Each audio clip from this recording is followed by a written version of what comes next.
Show me the crypto. Show me the crypto. Show me the crypto. In a world on the brink of disruption, two men will bring you clarity by interviewing some of the most intelligent and influential names in the blockchain world. Welcome to Show Me the Crypto with your hosts, Wade Patterson and Ulf Lonergan. Well, hi there and welcome to Show Me the Crypto. My name is Wade Patterson. And I'm Ulf Lonergan. We're a couple of friends from Canada who love learning about cryptocurrencies and blockchain technology, and we're happy you're along for the ride. Whether you're a crypto virgin or you know your way around the block, we hope our interviews with some of the most intelligent and influential people in the blockchain space help deliver you with value. And on this episode, we're joined by NFT artist FVCKRENDER. The FVCKRENDER name came to life out of frustration 7 years ago while doing 3D art with a primitive MacBook Pro, which sometimes took up to an hour to render one frame. While impatience formed a catchy alias, FVCKRENDER's patience in perfecting his craft over the past several years has resulted in him becoming one of the most successful NFT artists in the space. FVCKRENDER, welcome to Show Me the Crypto. Hey, thank you so much for having me, guys. Yeah, we're stoked about this conversation. And I want to go back prior to you getting into digital art, because my understanding was that happened around the time you were working at a pizzeria in Montreal. So can you kind of break down the story for the benefit of our audience? Yeah, for sure. I was working like full-time in a restaurant. I was a waiter there. It was actually really nice. I used to love this job and everything. But when I wasn't working, I was doing cycling, and I had this bike accident. I had to find another hobby because I couldn't bike anymore for a couple months. All my left side was completely numb and not paralyzed, but it was very feel very weird. I was having these pain and everything. So and my brain needs to do something almost 24 hours 7 for me not to be anxious in general. So I needed to learn something and do something different.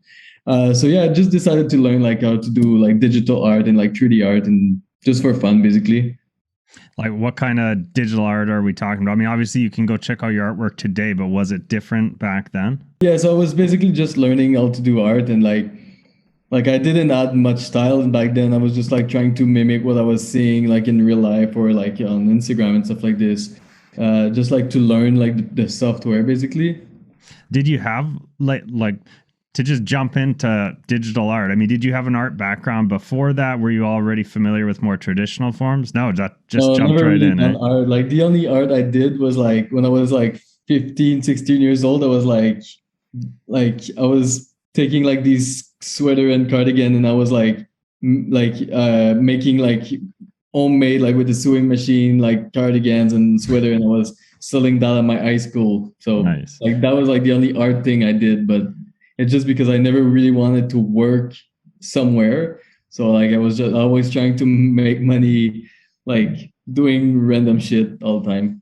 Well, that still counts, but that is definitely far from digital art. So you made quite the leap there for sure. Yeah. What about, so moving on from, you got into digital art.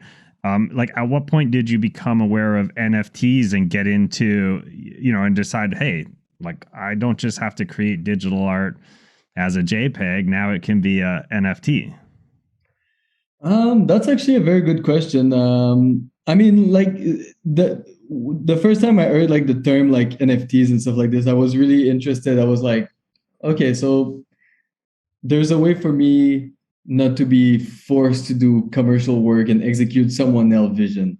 And to me, I said it many times, I'm very bad at commercial work. I'm not good at executing other people's vision. I'm very good at doing what I like to do and what I'm doing. And this is what I like the most to do. It's crazy because I remember I was working probably 80 hours to 100 hours maybe 60 to 80 hours a week doing commercial work, advertisement, visuals for shows and shit like this.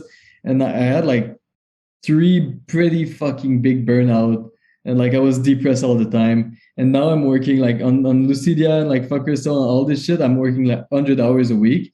and I'm like, I feel fucking amazing. So like, it's just like you got to do what you love, and like NFT really opened this for me, like being able to do thing that I really love to do, and what I like to do is like doing my own thing and do my art basically. So like, yeah. Yeah, I mean, like, what a dream, you know, for someone. From my own perspective, I know what it's like in regards to working on client work. You know, I have a business and it's service based, so everything we do is client focused, and it's much different when you get that chance to do something for you and kind of have those restraints pulled off, so to speak.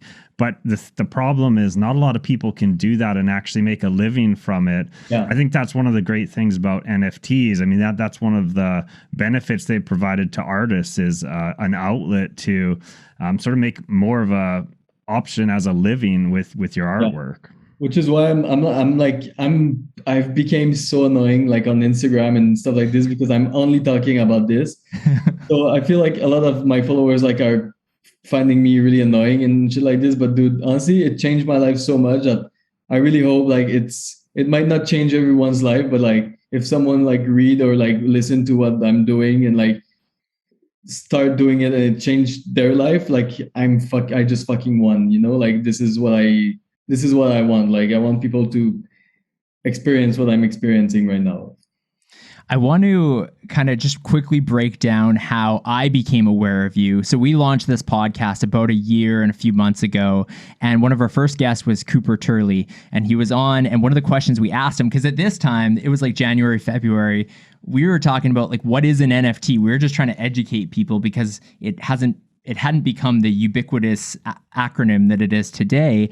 And so we're going through that. And at the end of the conversation, I asked him what his favorite NFT was. And he literally showed us during that interview a Beeple. So I was thinking it was going to be that. And he's like, my fuck render. I don't remember specifically which one, but he's like, my fuck render NFT. So I'm like, a while ago, like he's been very supportive.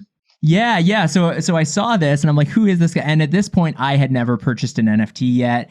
And then so I'm searching Nifty gateway drops and that kind of thing. And then I think Invalidity was the first one that I saw. And I'm like, I got to get in on this. So I got it. And by the way, at this point, like I was hiding it from my fiance because I'm like, she can't know I'm spending like $1,000 on it, right? Like to me at that point, it's just this crazy concept. Never add anything to your fiance though. Yeah. That's on you, but I'm joking. but did you burn it? Yes. So this is where I was going with the story. So then I did burn it. Now I get 2 fuck crystals, and it's this whole Discord, this whole world. You're talking about at first the fuck renderverse, which turns into LVCIDIA. Where I'm going with this is like, can you just break down, even if it's the long form version for our audience, like where you started in the NFT space and like what it has evolved to and what's coming?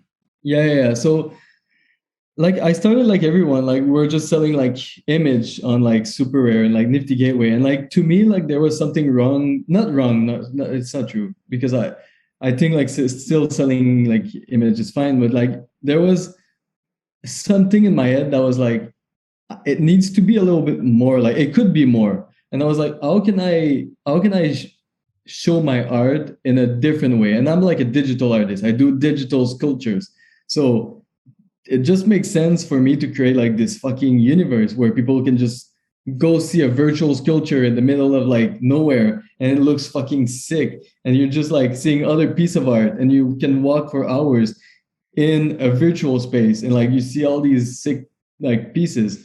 So I created like, I picked up like Unreal Engine. I never opened Unreal Engine before. After like 2 months, I had like my working kind of game, and like I sold out on Nifty Gateway 2 show in a row. It was fucking like, it was pretty crazy. And now like I with all the resources I like, and by resources I mean money, like I was able to hire like people to help me build like new versions of FVCKRENDERverse back in that time. And now we have like a pretty solid team. I think like there's like 30 people like working on LVCIDIA right now. So we changed the name like from FVCKRENDERverse to LVCIDIA because we wanted to make it more inclusive and more like like if an artist like Victor Masquera release, I didn't want them to release on like fuck Renderverse, you know, because like it's like you're releasing on another artist platform. Now it's like I'm releasing on Lucidia. So what we want to do is like allow like amazing artists to come and create their own environments in a very curated way, and like let collectors see like this artist works in like a virtual space. And like we're just trying to do something that's not really been done. Like yeah, like I absolutely love what Uncyber is doing. Like this is like the closest to what we're doing, but like it's not like still images, like it's not like frame print on like walls, actually like sculptures. But yeah, shout out to Uncyber, they're like fucking destroying it. And when we talk about when you talk about Lucidia and you talk about this virtual space where you can go and see all of this art, is it like, are we specifically talking a virtual reality space? Is that how sort of the vision there? I mean, what is virtual reality now? I feel it's very like open, but like what we're doing right now is like in like few weeks, maybe like a week actually, we're gonna have like, I'm having the beta tonight actually. It's all streamable. You'll be able to go on your phone, on any computer. You can have a shitty computer, you'll be able to go as long as you have a good internet connection. So that's where we want to go, because right now the version of Lucidia, which is Fucker in the Verse, is a downloadable file, and like with all the scams, we wanted to remove the stress factor of like having to download something nowadays. So yeah, like we're doing like this streamable experience, which looks like a game, but I consider this more of a virtual experience. Interesting. So one of the things that I think's been really hyped and you've teased a couple times is the fuck avatars. When are those coming? What's the plan with those? Yeah. So we've been like crushing it. Like I'm working with like amazing people to help me. I'd like to shout out like Lendis, because he's working like day and night on this, helping me like generate all of these assets. But yeah, like it's coming. Like honestly, like it takes a lot of time, but I'm very bullish that like end of February, early March, we're gonna release all of this. Nice. Yeah. That's super exciting. Yeah, honestly, I can't wait. And you mentioned there, people you're working with. You've had the opportunity to do some collabs, for example, Zed, and there's been a number of others. How do these artistic partnerships come about? Is that something you reach out, or are people coming to you at this point? Maybe you can tell us a little bit about that. Yeah. I think, but Zed was like very organic. Like we have friends in common, and we just decided to do something together. It was super chill. But in terms of like, I don't really want to do any more collabs. Like it depends what kind of collabs, but I like, it's always super complicated. And like there's always like agreements and like stuff like this. So it's like it's a stress I don't need right now, like to be honest. Like if I do a collab, it's like it will be like with another artist. Me and Victor Masquera are working on a very sick collaboration to reward the like Fuck Victor collection that we released on Nifty Gateway. It's gonna be pretty sick.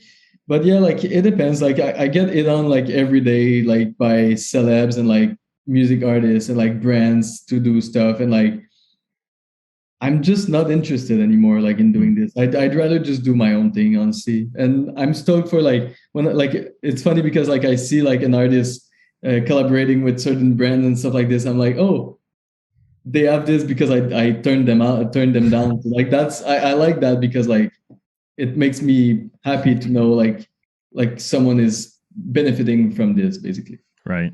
I want to go back to just really quickly back to the fuck avatars, and like what exactly, like I know there was that teaser video, but is this going to be kind of like PFP style that people can use, and like that's how you envision it? Or can you speak a bit more about what we can expect with those?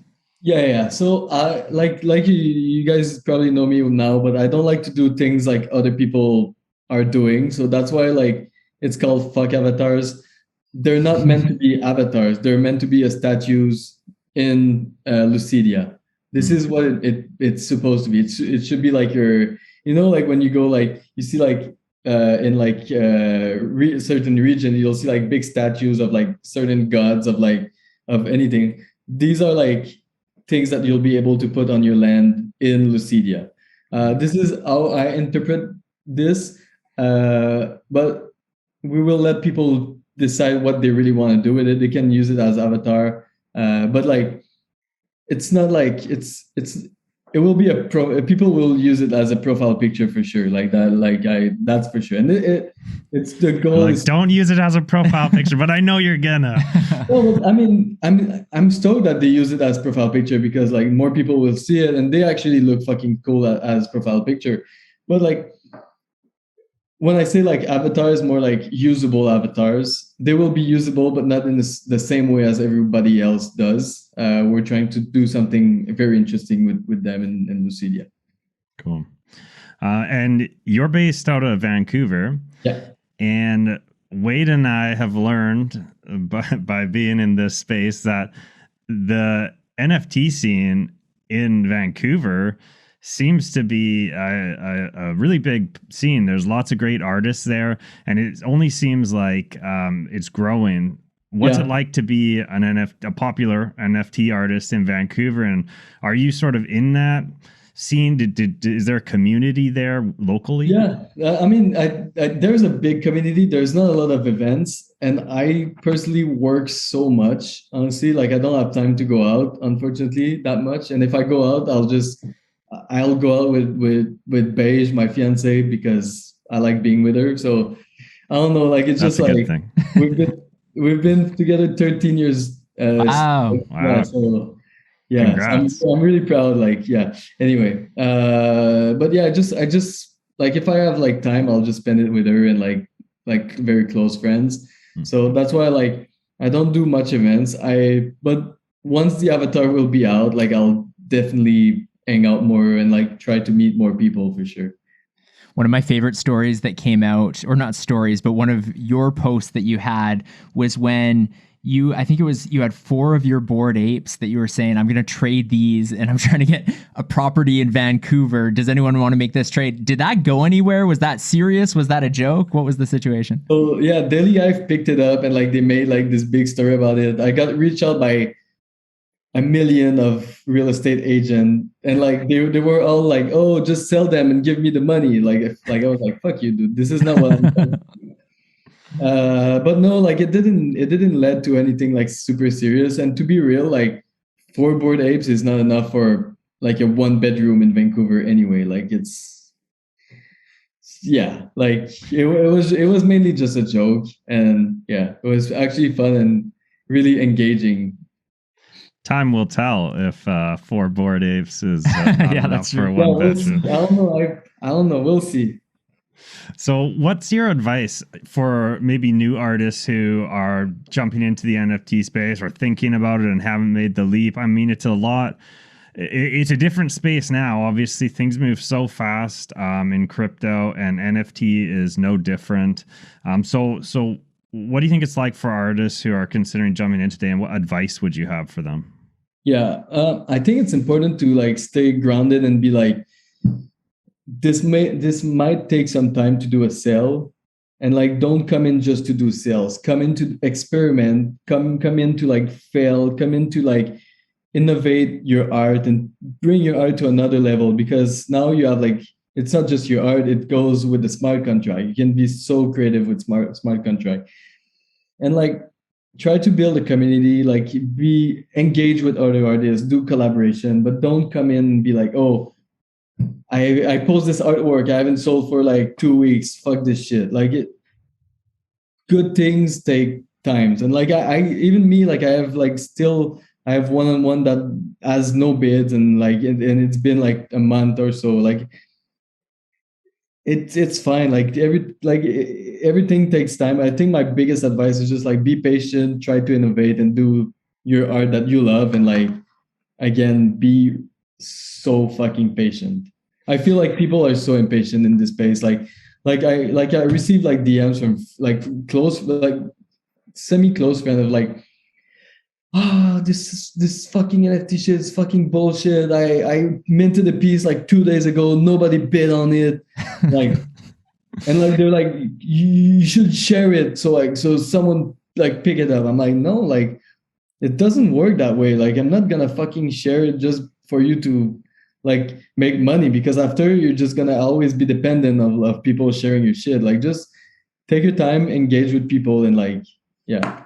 Well, that's actually interesting you bring that up, because that's one thing I wanted to ask. And, you know, it's interesting being on several different Discord servers, and sometimes holders of projects almost have this entitled view of, yeah, I've purchased this, therefore this needs to 5 or 10x, you know, and they have this expectation. And so how do you as an artist, like, do you get that pushback from people of like, hey, like, why are fuck crystals going down in value? And like, how do you deal with that?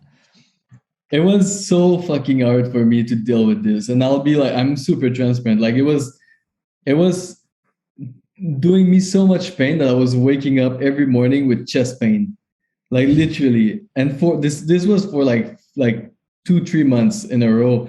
I was feeling like total garbage, like really, really, really so bad. But you know what? Like I've been building this shit for so long, and like now you see like crystals are fucking holding strong. Like floor went from like 1.5 to like 2.7 something right now. So like I can't control the floor. Like the only like what I'm building is not something that can be built in one day or like 1 week and even 1 month. It takes times, and like good things take times. And I had this amazing conversation with Naveem, one of the founder of Yacht, the emojis that you can purchase. And he was just like telling me that like good things take time. Like I shouldn't be worried about all this and everything. And I was like, it's at this moment I really switch. Like now I don't give a fuck what the floor is. Like I'm stoked when I see the floor going up, because that means people like are trusting what we're doing. But like at the same time, we're building something that will be there in like 10 years. So like I don't give a fuck what the floor is right now. Like what's important is if fuck crystal is still gonna be there in 10 years, you know? So yeah, like it was really affecting me, but like now I'm just trying to build my shit, and like, yeah, there's so much coming. Ulf, do you realize our audience has been either watching or listening to this episode for 20 minutes? 20 minutes? No, they should probably subscribe. Yeah, they should subscribe. And if you're watching on YouTube, make sure you comment and turn on notifications. And if you're listening to this podcast, especially if you're on Apple Podcasts, leave us a rating and a review. We're also on Twitter, Instagram, and even TikTok. So go check out the episode description. You can find all that information below. And we have an update on the NFT, don't we? That's right. We didn't previously mention this, but this NFT for OG supporter is a one of one. There will only be one of this kind ever minted, and we have a few surprises for the person who purchases it. The link is in the episode description. And back to the episode. So on that same note, I mean, it's great to hear your experience, not the negative part of it, but the fact that you've kind of overcome that, right? And you're not as focused on it anymore. Speaking to other NFT artists and those who get in the space, do you feel like that's a common, maybe like a common thread, a common feeling when they come in, that their art needs to be worth a certain amount and floor price needs to increase? Is that a stress that maybe most NFT artists are dealing with? Yeah, and it's very damaging, honestly, on mental health. Like I've seen like so many artists like really struggling to like pump their floor, and like I don't know, like it's sad, because like there's such a big like flipper mentality in the NFT space. Like people like are used to have like Bored Ape flipping, like starting from 0.08 and going to 100 ETH, and you cannot expect every project to go to 100 ETH. Like it's first, it's not sustainable. Like it doesn't make any sense. And like one artist compared to like a team, it's unfair. Like it's like comparing like me with like artifact, whatever how you pronounce their name. Like they have a team of probably like 20, 30, 50 people. So like it doesn't make sense to like take smaller group. Like it's everything is dependent. And but at the same time, you'll see like anon groups hiring Fiverr people and like fucking 100x. So like I don't know. Like I have no good opinion, I think, on this. Well, I think it's just interesting in general how the space isn't maybe all coming from a place of creating great art and maybe like working hard to produce something that, as you said, will exist in 10 years. A lot of people are here for the money, right? And it kind of depends who we're talking about as well, you know, in that case. I mean, but at the same time, it's like it's normal. And like, I don't think being there for the money is necessarily a bad thing. Like, I think everybody's trying to live their best life and like be able to have as much financial freedom. But there's a limit of like having like collectors to like, I bought so many NFTs. I bought like over fucking, I think 3,000 NFTs over 1 year. Damn. Wow. Never in my fucking life you'll see me go on a Discord of a project that didn't pump and be like starting to give shit to the fucking creator. Like, it's I bought this. It's my responsibility, and like, if it doesn't pump, it's not their fault. It's my fault for not pumping their project. Like, you know what I mean? It's like it's all a teamwork. Like if like builders and collectors work together for it to make a big place. Like Bored Ape, like was endorsed by so many celebrities. Their collectors makes Bored Ape more out there, you know? Like this is how it works, like too. It's not just the creator. It's funny too, because it goes beyond NFTs. I think in the whole crypto space, it doesn't matter. If you're the founder of any crypto project that has a token, period, you know, the investors, or in the NFT case, collectors, they come in, and if price isn't going up, it's, well, why isn't the price going up? Like, what are you even doing over there? It's like they're building.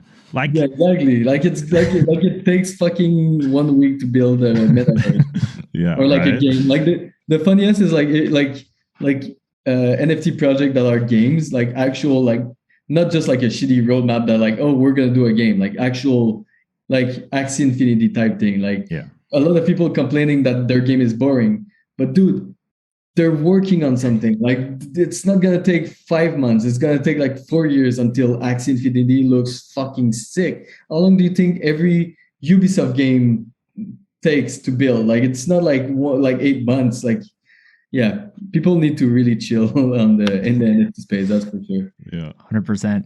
Do you have any thoughts on? So obviously, I mean, it's all speculation, but there's some people who have said or fear that, you know, you mentioned earlier things like Bored Apes going to like 100 ETH, and maybe they'll keep going. Who knows? Maybe they'll keep going up and up. But there is a question at some point of how sustainable is all this, and some fear that if the NFT market crashed or some big projects did, that everything could kind of go that way. I'm guessing that's something that you probably don't concern yourself with. You just head down and focus on building. But is it something that is a little bit in the back of your mind of like, what if everything just went way south? I had a lot of thought about this like a couple months ago. I was like, and to be real, like even if everything crashed, like I remember like everything really crashed like for the NFTs like a couple weeks, months ago. And like Crystal were one of the only project that was like holding still, like it was like a stable coin at this point. Like people were buying and like selling, and like it wasn't like going, it wasn't very volatile. And this made me realize that like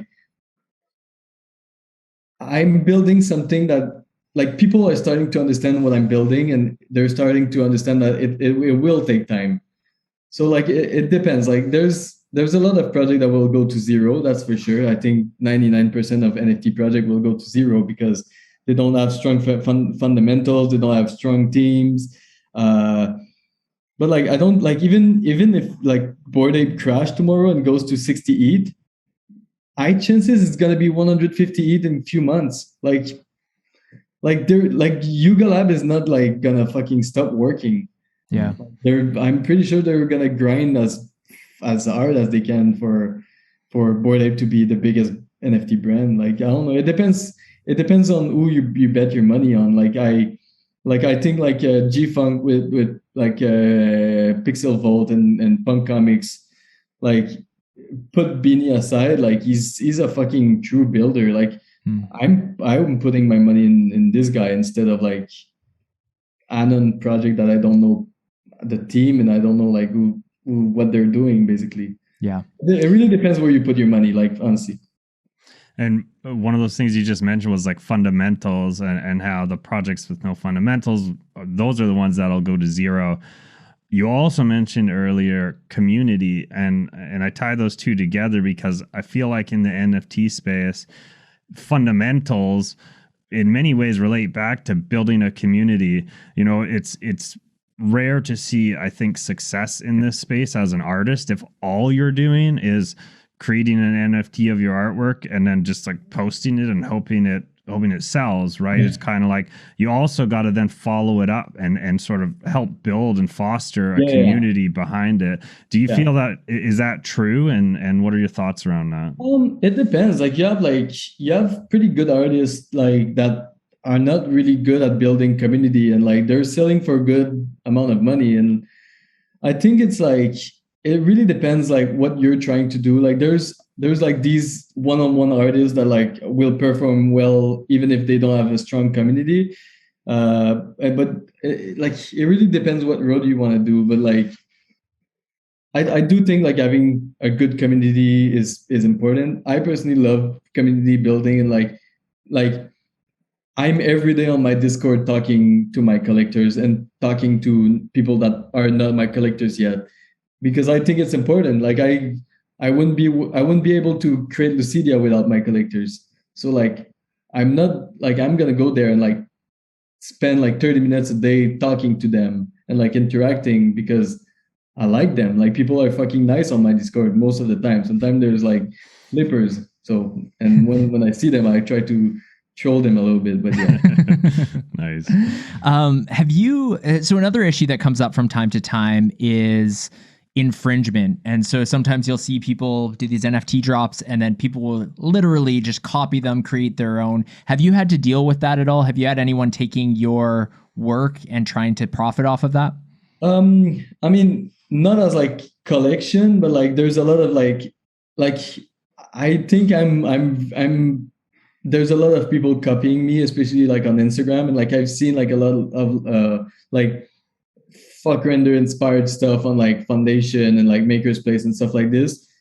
But the reality is like I don't really care. Like they can do whatever they want. Like and if like I don't know, like I'm not gonna be there and control what people do. Like I don't care. Like they can copy me, but they will never be me. Like they will like I'll always have my own ideas. So like at the end of the day, I don't really care about people copying me, honestly.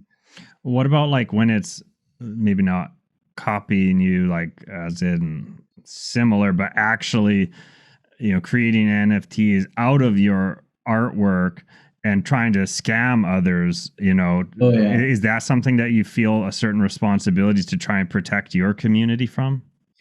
Honestly, like if you buy something that is not a verified collection by FVCKRENDER, I don't know what to tell you. Like, it's super simple. Like, you just check if the blue mark is there, and like I'm not gonna like I have a team like of moderator that keep an eye on like fake collections, but like at the same time, if you buy something that is from a fake collection, like there's only so much you can do, right?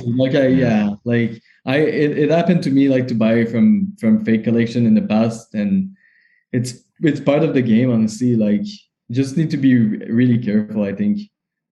Yeah, it's crazy in Discord specifically, like the amount of I mean, a message to anyone listening, if you ever get a DM, just don't click on that link because there's so much scams that go on that way and everything. But my understanding is I heard on another interview that you were saying that at some point you had I don't know if it was your MetaMask getting hacked or something along those lines, but what happened there and what did you learn from that process? Yeah. So I had ledgers, and most of my assets were fine, but like I still use my hot wallet just for like fast transaction. But I had like I know I remember I just received my ledger. No, actually I didn't have the ledger. I had the Gemini. I ordered a ledger right after that. But yeah, like I no, actually I think I had a ledger, but I just added. Yeah. Anyway, who cares? So what happened is like I received this email, and like I've been doing commercial work for many years, and it was like, hey, my boss really love your work. We have this mock-up of your art. We want to do work with you.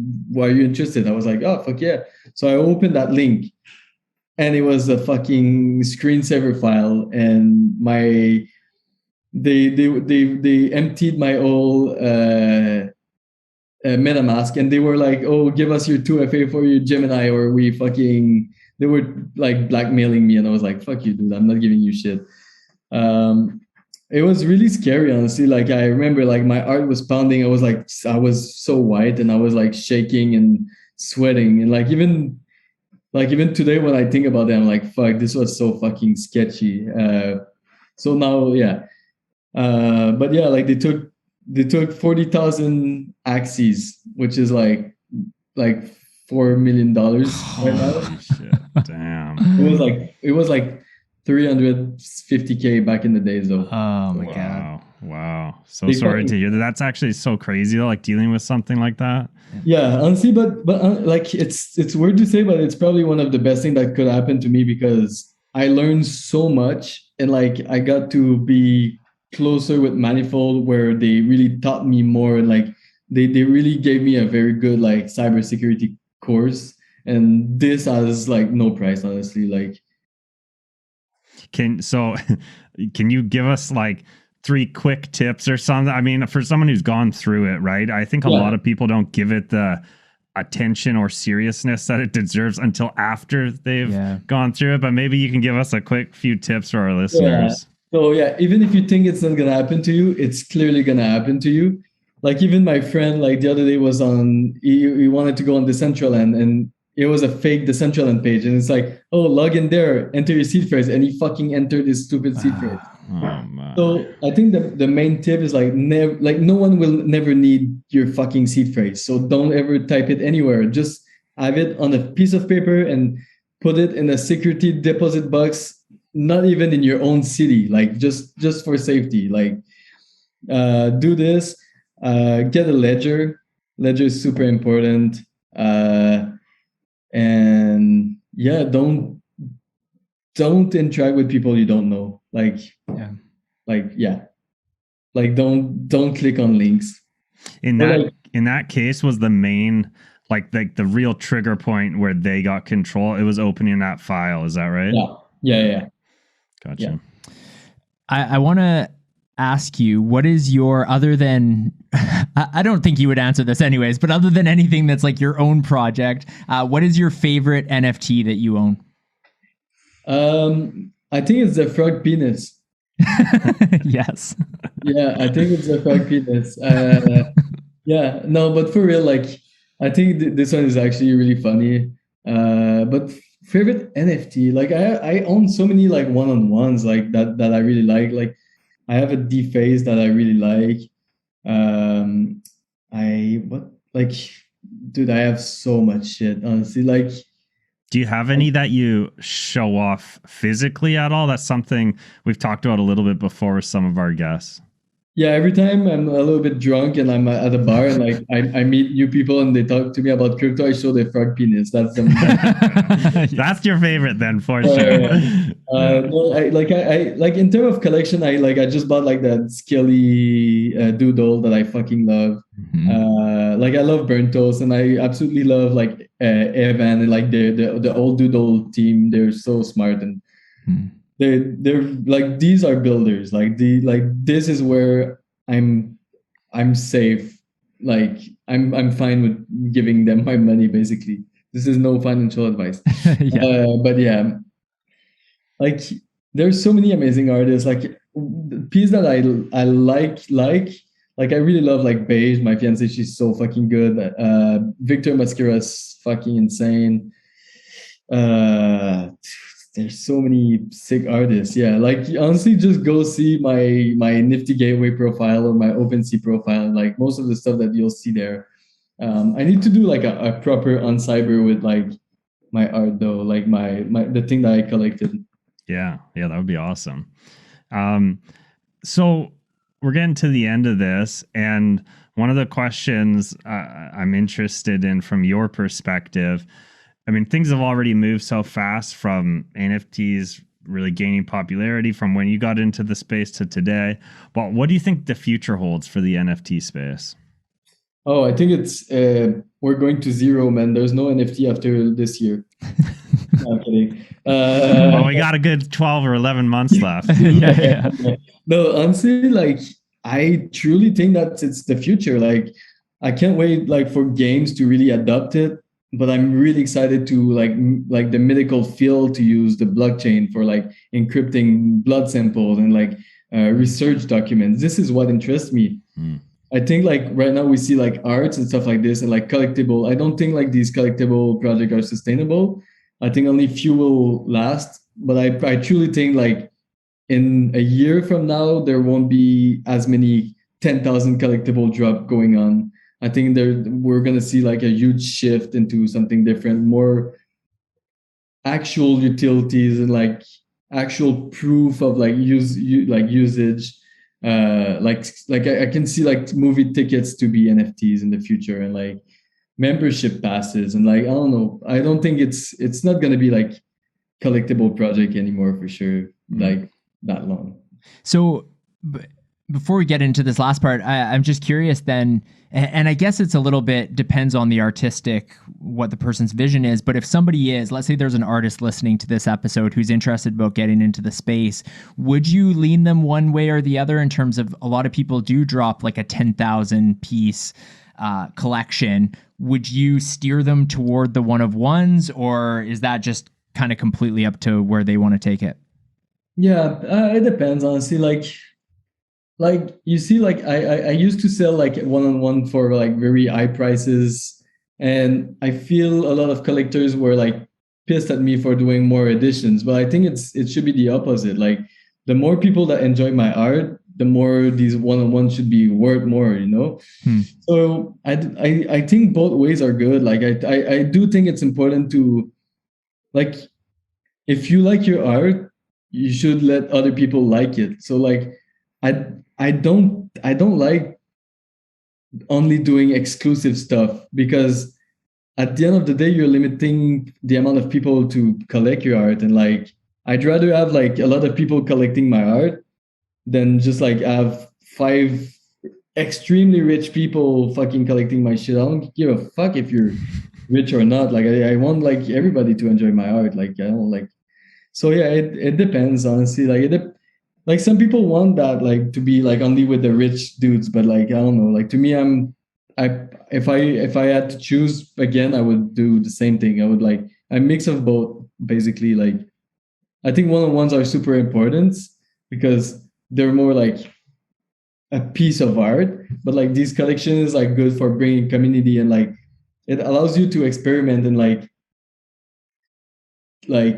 allow people to test what you're doing basically, which is really interesting. Love it. Love it. Well, fuck Render, this has been an awesome conversation. We like to end every episode of Show Me the Crypto with the same 3 questions we ask every guest. It's a segment we call You Had Me at Crypto. Ulf's going to ask you those. All right, fuck Render. You ready for these 3 questions? Yeah. Okay. The first question, who is your favorite person to follow in the crypto space? Oh, that's a good question. I think I really love O'Shiny. And can I mention a couple people? Yeah, go for it. Okay. Yeah, I think NFT Now is a very trustable source. O'Shiny is a genius. I think Roger Dickerman and what he's building with artifacts is fucking insane, and it's so undervalued. I think like if you want to know more about NFTs and crypto, these are the guy. Like yeah, and also my good friend Farouk, amazing human being too. Nice. We got some good gems there. All right. Second question. What will the price of Bitcoin be 10 years from now? I don't have any Bitcoin, so I don't know. Yeah, but this is a 10-year prediction. And you might want to get some Bitcoin for whatever your guess is 10 years from now. I would say like $10. I think. Oh, maybe then not. Yeah, I think ETH is gonna take over. I don't know. Honestly, like I don't have enough exposure in Bitcoin to like really know what's up. I really hope for like everyone that it's gonna go high, and I do think it's gonna go high.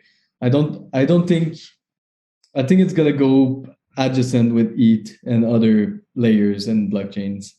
While $10 is one of the lowest guesses that we've heard, we have had zero. We have had a couple guesses say zero. Yeah. Yeah, no, honestly, I wouldn't be surprised to see it at like 100K.